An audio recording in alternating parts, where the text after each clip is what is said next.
present the children. Let's.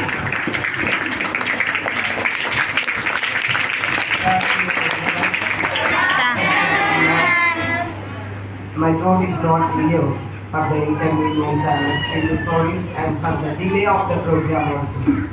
In the afternoon, you are conducting the Children's Day celebrations. Actually, Rodita campus is there. In the morning, I had the celebrations. Hey. In the afternoon, I am celebrating here. Sorry for the delayed wishes. First of all, I want to wish all my kids happy Children's Day. This is the day of yours, not us, not the teachers as well as not the parents. Children's celebrations. Why we are celebrating the birthday of Pandit Jawaharlal Nehru as the Children's Day? Sorry. మనం జవహర్లాల్ నెహ్రూ గారి పుట్టినరోజునే ఎందుకు children's డేగా celebrate చేసుకుంటున్నామమ్మా? ఆయనకి పిల్లలంటే చాలా ఇష్టం కదా. ఎందుకు ఇష్టమో చెప్తారా ఏమైనా? ఒకళ్ళు చాలు. From first to the 10th class Chacha Nehru అని పిలుస్తారు కదా ఆయన్ని. పిల్లల్ని ఆయన గులాబీ పూలతోటి పోల్చేవాళ్ళు. అవి ఎంత అందంగా ఉంటాయి. గులాబీ పూలని ఇష్టపడని వాళ్ళు ఎవరైనా ఉంటారా? అలాగే పిల్లలని ఇష్టపడని వాళ్ళు ఎవరు ఉండరు. అందుకనే ఆయన ఎప్పుడూ గులాబీ పువ్వుని వేరు చేస్తారు. పిల్లల్ని కూడా గులాబీ పువ్వుతోనే పోల్చేవాళ్ళు. ఆయన ఎందుకు ఎక్కువగా పిల్లల్ని ఇష్టపడేవారు అంటే he thought that they are the future of the nation. వాళ్ళే భవిష్యత్తు. ఏ ఇంటికైనా, ఏ రాష్ట్రానికైనా, ఏ దేశానికైనా పిల్లలే భవిష్యత్తు. దానికోసమే మీ పేరెంట్స్ అందరూ కష్టపడి ఫీజులు కట్టి ఇంత చేసి జర్మనీలో చదివిస్తున్నారు మిమ్మల్ని. ఎందుకంటే మీరే వాళ్ళ భవిష్యత్తు. ఎలా మీరు మీ కుటుంబానికి భవిష్యత్తు, దేశంలో ఉన్న పిల్లలందరూ దేశానికి భవిష్యత్తు అని నమ్మిన వాళ్ళు చాచా నెహ్రూ. ఈ thought that they are the pillars. Pillars లేకుండా బిల్డింగ్ లేదు కదమ్మా. ఇప్పుడు మీరు కూర్చున్నది. అలాగే పిల్లలు లేకపోతే యువత రాదు.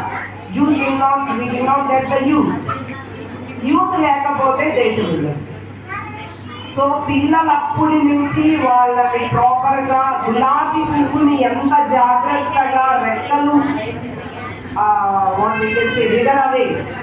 అవి వడలిపోకుండా రాలిపోకుండా కాపాడుకుంటామో పిల్లల్ని కూడా అంత జాగ్రత్తగా కాపాడుకొని వాటిని పెంచి పెద్ద చేయాలి. అప్పుడే వాటి అందం పరిమళం మొత్తం దేశానికి అందుతుంది. That is the meaning of him. అంత గూఢార్థంగా ఆయన దేశాన్ని పరిపాలించారు. ఆయన అలాగే చేశారు కాబట్టి ఆయన్ని చాచా నెహ్రూ అని అన్నారు. That is the reason all the nation, complete nation is celebrating his birthday as the one small story I will say to convey the message of him. ప్రతి student, I am not saying that అందరూ bright స్టూడెంట్సే ఉంటారు అని నేను చెప్పట్లేదు. No student is duller in the class. అసలు వద్దు అన్నవాడు ఎవడు ఉండడు. No student is empty slate. వాడికి చదువు రావట్లేదు అంటే వాడు చదవట్లేదు అని అర్థం. చదువు రాని అమ్మాయి కానీ అబ్బాయి కానీ ఎవరు ఉండరు. యావరేజ్ స్టూడెంట్స్ ఉంటారు కొంతమంది క్లాసెస్లో.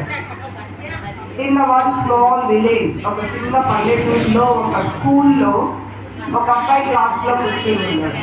లైక్ యూ, మీరు ఎలా రోజు స్కూల్కి వచ్చి క్లాస్లో కూర్చుంటారో ఆ అబ్బాయి కూడా రోజు స్కూల్కి వచ్చి క్లాస్లో కూర్చుంటారు. Is not the smart student. స్మార్ట్గా ఉండి ఎక్స్ట్రాడినరీ తెలివితేటలు ఉండి టీచర్ బోర్డు మీద చెప్పంగానే అప్పచెప్పేసే స్టూడెంట్ కాదు. ఈజ్ యావరేజ్ స్టూడెంట్, మామూలుగా చదువుకునేవాడు. కానీ హీ హ్యాస్ ద డ్రీమ్. యావరేజ్గా ఉన్న అబ్బాయి కూడా కలలు కనేవాడు. ప్రతి మనిషి, చిన్నవాడైనా పెద్దవాడైనా, ఫస్ట్ క్లాస్ నుంచి 10th వరకు మీరైనా, మీ పేరెంట్స్ అయినా, నేనైనా, ఎవరైనా కళ కనాల్సిందే. ఏదైనా మనం ఒక కళ కంటేనే దాన్ని నెరవేర్చుకోవడానికి we will try our level best. కళలు అంటే పగటి కళ్ళు కాదండి. పగటి కళకి తేడా ఉంటుంది. పగటి కళ అంటే నెరవేర్చలేని కళని పగటి కళ అంటారు. కళ కన్నాము అంటే మనం ఇది అవ్వాలి అని అనుకున్నాము అంటే అది నెరవేర్చుకోవడానికి we must do the hard work. కంటిన్యూస్గా మన హార్డ్ వర్క్ చేయాలి. అది నెరవేర్చుకునేంత వరకు మనకు ఆ డిటర్మినేషన్ ఉండాలి. That is the words of the teacher. One day he sat in the class and watching out of the window. క్లాస్లో చాలా మంది పిల్లలు కూర్చొని సార్ లెసన్ చెప్తుంటే బయట కిటికీలో నుంచి చూస్తూ ఉంటారు, లేదా కింద బాల్తో ఆడుతూ ఉంటారు. అలాగే వాడు కూడా ఒక రోజు కిటికీలో నుంచి బయటికి చూస్తున్నాడు. The teacher came and asked why you are staring out of the window. Then the student told, నేను బ్రిడ్జ్ ఎలా కట్టాలి అన్నది అక్కడ చూస్తూ నేర్చుకుంటున్నాను. నేను ఒక బ్రిడ్జ్ కట్టాలి.